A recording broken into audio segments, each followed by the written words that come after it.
Salam dan salam sejahtera di dalam kasih Kristus. Pada kali ini saya ingin menjelaskan mengenai Allah itu tidak pernah menciptakan neraka. Sebelum masuk ke videonya, subscribe dulu channel saya ini.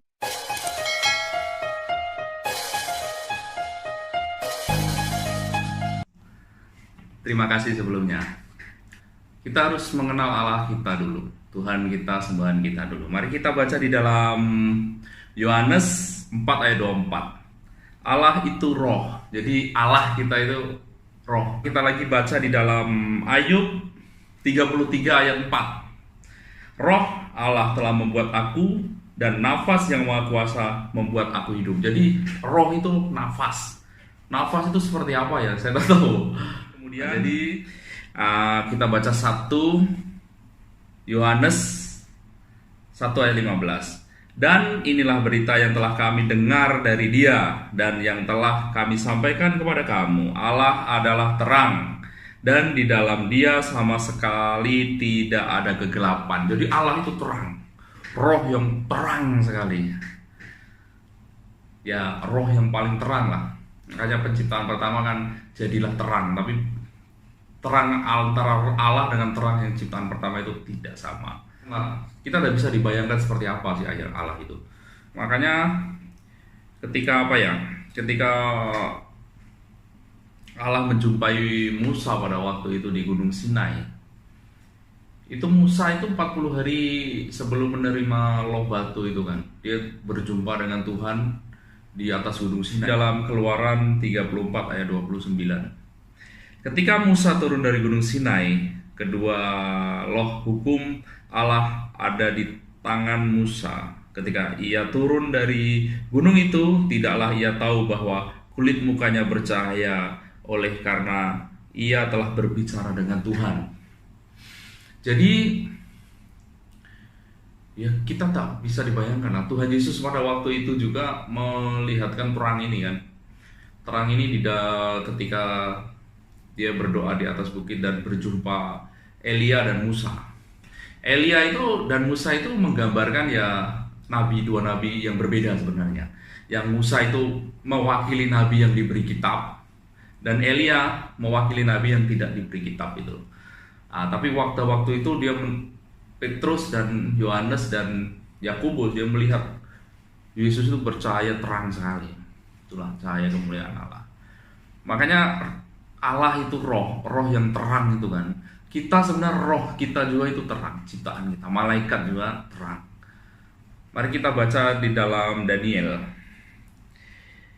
Daniel pasal 7 ayat 9 sampai 10. Sewaktu aku terus melihat takhta yang diletakkan, lalu duduklah yang lanjut usia, pakaiannya seperti putih seperti salju dan rambutnya bersih seperti bulu domba. Kursinya dari nyala api dan roda-roda dari api itu berkobar-kobar.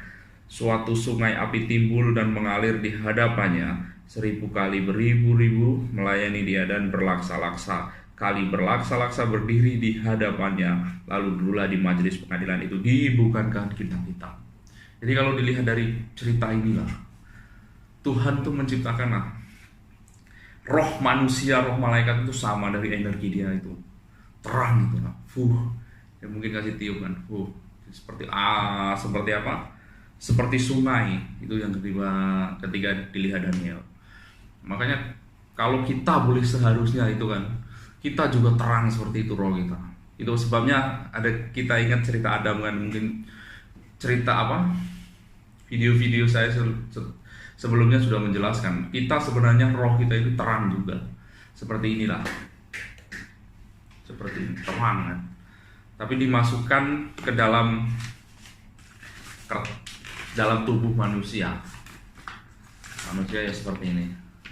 Nah, terangnya masih nampak. Itu sebabnya ketika Adam sebelum berdosa, dia tidak tahu kalau dia telanjang, karena ini terang yang sudah meresap ke dalam tubuh. Sama-sama terang ini. Jadi kita malaikat juga materi dia sama. Apa yang kita bahas pada hari ini, Allah itu terang kan. Terang juga seperti matahari gitu lah. Itu sebabnya di dalam Ibrani dia mengatakan Allah itu api yang menghanguskan. Mari kita baca di dalam Ibrani 12 ayat 29. Sebab Allah kita adalah api yang menghanguskan. Jadi Allah itu ya itu terang itulah. Terang ilahi itu yang kita diciptakan dari itu juga materinya. Nafas hidup Allah. Nah, kenapa saya bilang neraka itu tidak pernah diciptakan Allah? Sebenarnya kita ini materi kan sama dengan roh Allah. Tapi ketika manusia itu berdosa, itu terang itu kan langsung hilang, terputus. Makanya Adam ketika berdosa itu langsung tahu dia telanjang, dia tak pakai baju. Karena materi kita dengan malaikat dan roh yang daripada Allah itu, hembusan nafas Allah itu sama. Jadi yang dipakai Allah untuk menghakimi manusianya terang ini. Mari kita baca di dalam 2 Tesalonika 1 ayat 7. Dan untuk memberi kelegaan kepada kamu yang ditindas dan juga kepada kami pada waktu Tuhan Yesus dari dalam surga menyatakan dirinya bersama-sama dengan malaikat-malaikatnya dan dalam kuasanya di dalam api yang menyala-nyala. Jadi terang itu ya boleh jadi terang dan boleh jadi api ini.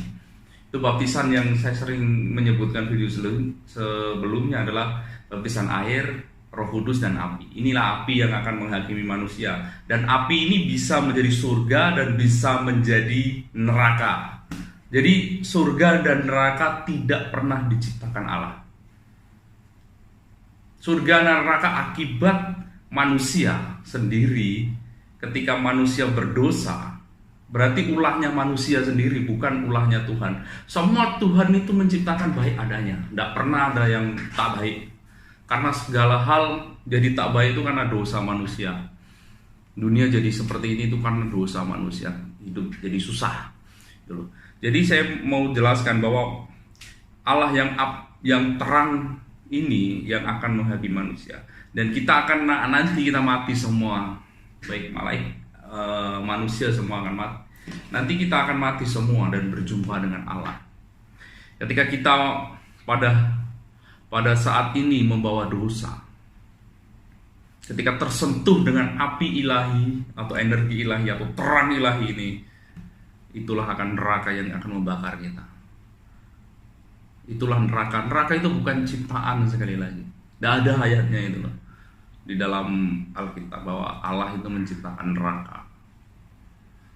Tapi karena karena efek daripada energi ilahi Allah ini. Ketika energi ini bersentuhan dengan yang tidak berdosa, misalkan malaikat yang tidak berdosa atau manusia yang tidak berdosa, dia akan berkilau ya seperti emas itulah. Seperti emas bercahaya, berkilau-kilau. Kalau emas dibakar api kan dia mengkilap terus. Nah itulah seperti kita seperti itu. Dan ketika energi ilahi ini bersentuhan dengan dosa, dosa orang itu akan seperti jerami dan terbakar. Seperti itu. Mari kita baca di dalam Daniel 12 ayat 2 dan 3. Dan banyak dari antara orang yang telah tidur di dalam debu tanah akan bangun, sebagian untuk mendapat hidup kekal, dan sebagian untuk mengalami kehinaan dan kengerian yang kekal. Dan orang yang bijaksana akan bercahaya seperti cahaya cakrawala, dan yang telah menuntun banyak orang kepada kebenaran seperti bintang-bintang, tetapi tetap untuk selama-lamanya. Jadi nanti ketika kita akan berjumpa dengan Bapa, dengan Allah. Tapi sebelum kita berjumpa dengan Allah, yaitu Bapa, kita akan berjumpa dengan Yesus. Melalui Yesus ini. Melalui Yesus ini lahirlah yang kita sebut pengadilan itu. Karena tadi di dalam 2 Tesalonika 1 ayat 7 itu, api itu kan dibawa Yesus pada waktu energi memakai. Dan untuk memberi kelegaan kepada kamu yang ditindas dan juga kepada kami pada waktu Tuhan Yesus dari dalam surga menyatakan dirinya bersama malaikat-malaikatnya dalam kuasanya dalam api yang menyala-nyala. Ini penghakiman waktu itu nanti. Jadi surga dan neraka itu bukan, ya Tuhan itu menciptakan semua baik lah.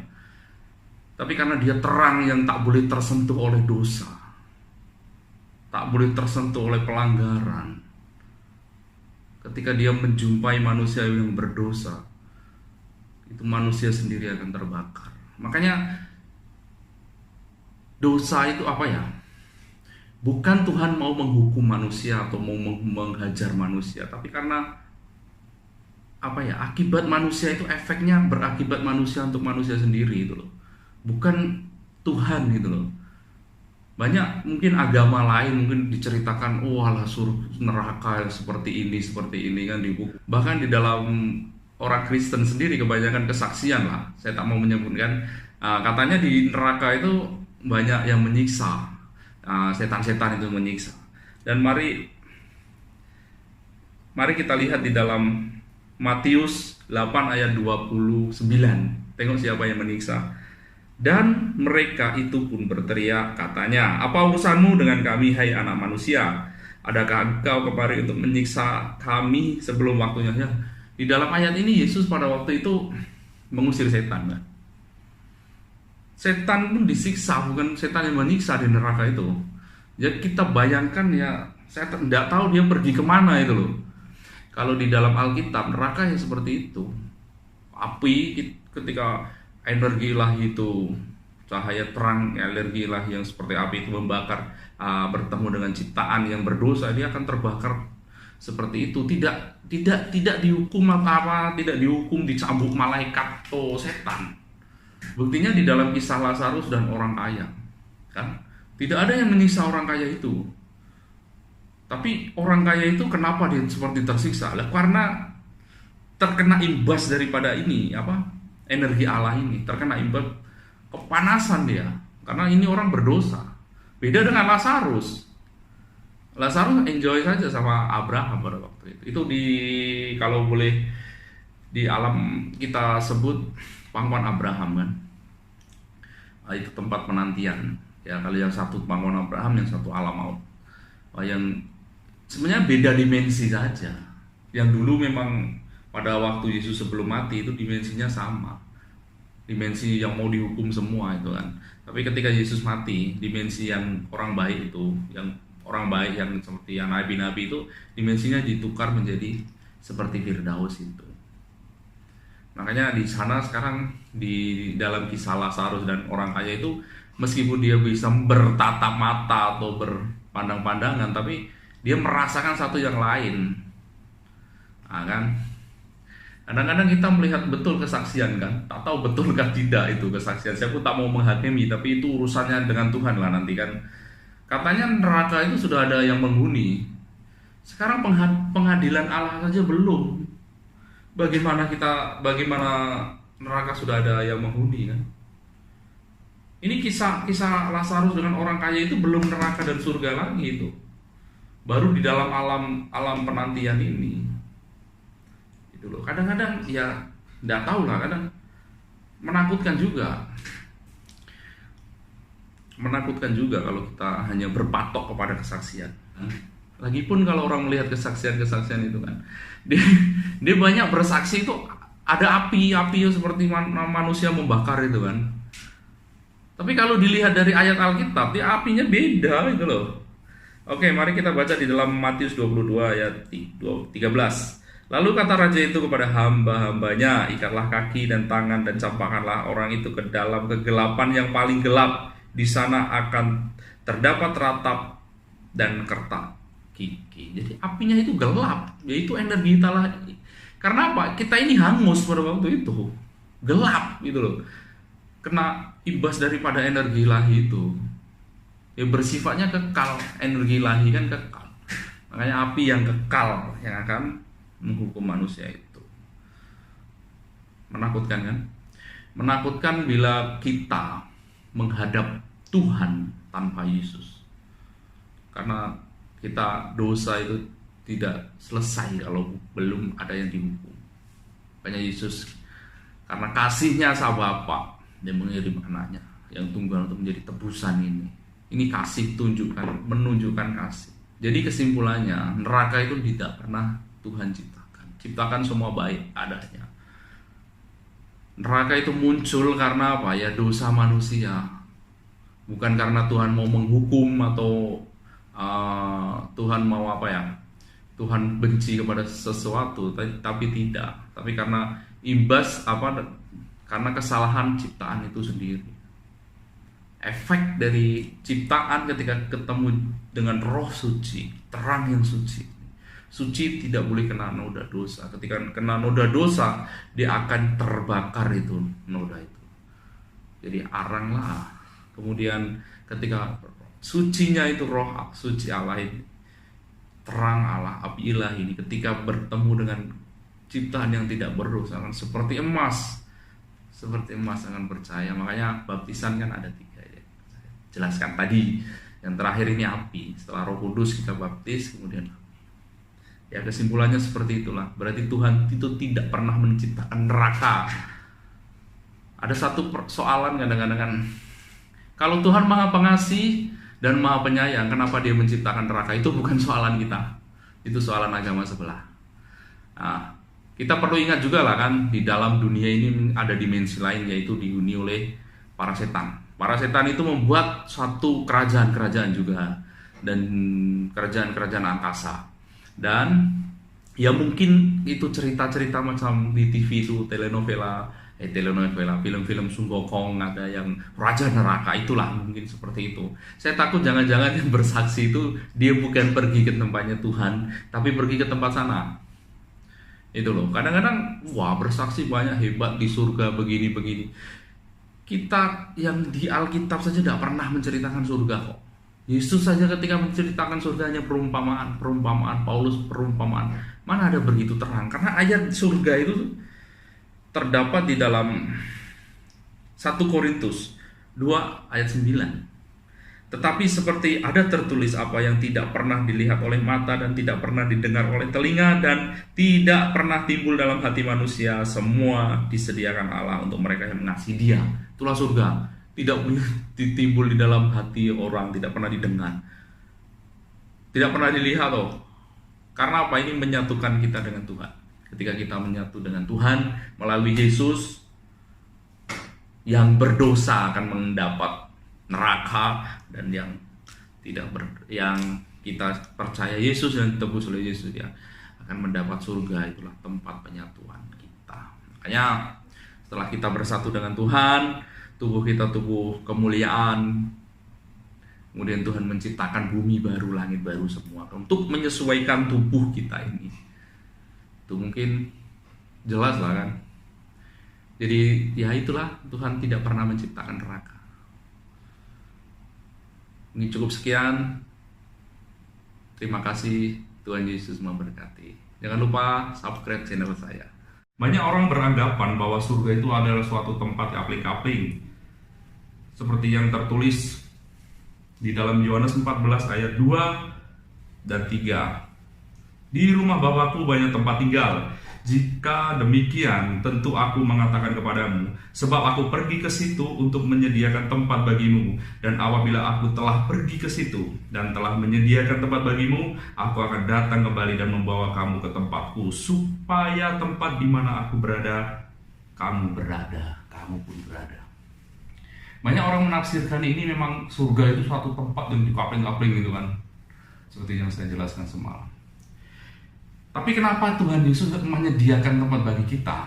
Kalau memang Dia sana banyak sekali kan. Mungkin tempat itu yang memang untuk malaikat, yang malaikat yang suci, yang tak pernah berdosa. Tapi ini Tuhan menyediakan tempat lagi bagi kita. Sebenarnya apa tempat itu? Dia tubuh Dia itu sebenarnya. Tubuh Yesus itulah surganya orang Kristen. Sekarang di surga itu ada tubuh Yesus ini. Dulu tidak ada. Karena tujuan orang Kristen yang sering saya ceritakan, yaitu ingin supaya menyatu dengan kodrat ilahi Allah, menyatu dengan ilahi melalui tubuh Yesus. Tubuh Yesus itu di surga nanti tempat penyatuan kita dengan Allah. Yang di dunia gambarannya baptisan dan perjamuan kudus itu. Itulah tempat yang Yesus katakan, itulah tubuh Dia di sana. Supaya manusia bisa layak, karena dosa manusia kan, dosa itu sudah terputus hubungan kita dengan Tuhan. Makanya Allah dengan manusia itu sudah terputus. Jadi menyambung kembali adalah melalui Yesus. Yesus adalah 100% ilahi dan 100% manusia. Manusia disatukan melalui tubuh dan darah Yesus, Allah disatukan melalui firman yang ada pada diri Yesus. Itu sebabnya Yesus adalah 100% manusia, 100% ilahi, supaya manusia dan ilahi ini bisa bersatu kembali. Itulah dimana makanya setiap kita memakan tubuh dan darah Yesus itu seperti Tuhan Yesus itu sudah menyatu daging dengan kita. Makanya kita menderita, dia pun merasakan menderita. Meskipun kita susah, kita pun merasakan susah. Bahkan ketika Yesus sama disalib, kita juga merasakan sudah disalib. Makanya penebusan yang saya jelaskan sudah lama itu sama seperti apa yang Yesus dihukum seperti itu karena dosa kita sudah sama dihukum. Sekarang Yesus di mana, kita juga di mana. Kalau Yesus sekarang di sebelah kanan Allah Bapa, kita juga di sana.